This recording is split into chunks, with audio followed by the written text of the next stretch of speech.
അസ്സലാമു അലൈക്കും വറഹ്മത്തുള്ളാഹി വബറകാതുഹു. സംസ്ഥാനത്തെ APL റേഷൻ കാർഡ് വിഭാഗത്തിലെ കാർഡുകളാണ് നിങ്ങളുടെ കൈവശമുള്ളത് എങ്കിൽ എല്ലാവരും മറക്കാതെ ഈ കാര്യങ്ങൾ പ്രത്യേകം ശ്രദ്ധിക്കുക.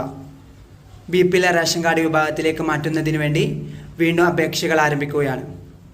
ഈ മാസം സെപ്റ്റംബർ 22-ാം തീയതി മുതൽ ആരംഭിച്ച് ഒക്ടോബർ മാസം 20-ാം തീയതി വരെയാണ് അപേക്ഷകൾ സമർപ്പിക്കേണ്ട അവസാന സമയം. ഓർക്കുക, 2025-ലെ അവസാന അവസരമാണിത്. ആരും പാഴാക്കാതിരിക്കുക. നിലവിൽ BPL റേഷൻ കാർഡ് വിഭാഗത്തിൽ സർക്കാർ ജോലികൾ ഉള്ളവരുണ്ടാകാൻ പാടില്ല. അതുപോലെ തന്നെ സർവീസിൽ പെൻഷൻ പറ്റുന്നവരും ഉണ്ടാകാൻ പാടില്ല. നമുക്ക് സ്വന്തമായിട്ട് ഉണ്ടാകേണ്ട സ്ഥലം 1 ഏക്കറിന് മുകളിൽ ഉണ്ടാവാൻ പാടില്ല. കൂടാതെ 1000 സ്ക്വയർ ഫീറ്റിന് മുകളിൽ വീടുണ്ടാകാൻ പാടില്ല.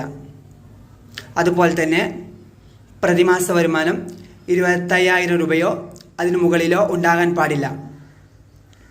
കൂടാതെ വിദേശ ജോലി ഉള്ളവരോ വരുമാനം വാങ്ങുന്നവരോ ഇതിലുണ്ടാകാൻ പാടില്ല.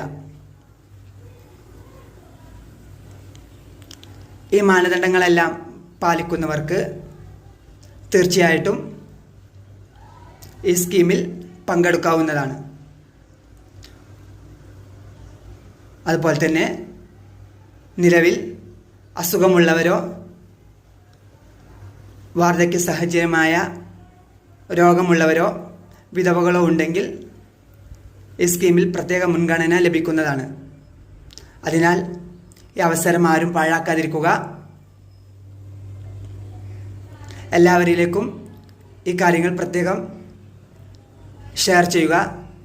ഇതുപോലത്തെ ഇൻഫർമേഷനായിട്ടുള്ള വിവരങ്ങൾ ലഭിക്കാൻ വേണ്ടി യാസു വ്ളോഗ് എല്ലാവരും സബ്സ്ക്രൈബ് ചെയ്യുക, മറ്റുള്ളവർക്ക് ഷെയർ ചെയ്യുക, കൂടാതെ ലൈക്ക് ചെയ്യുക.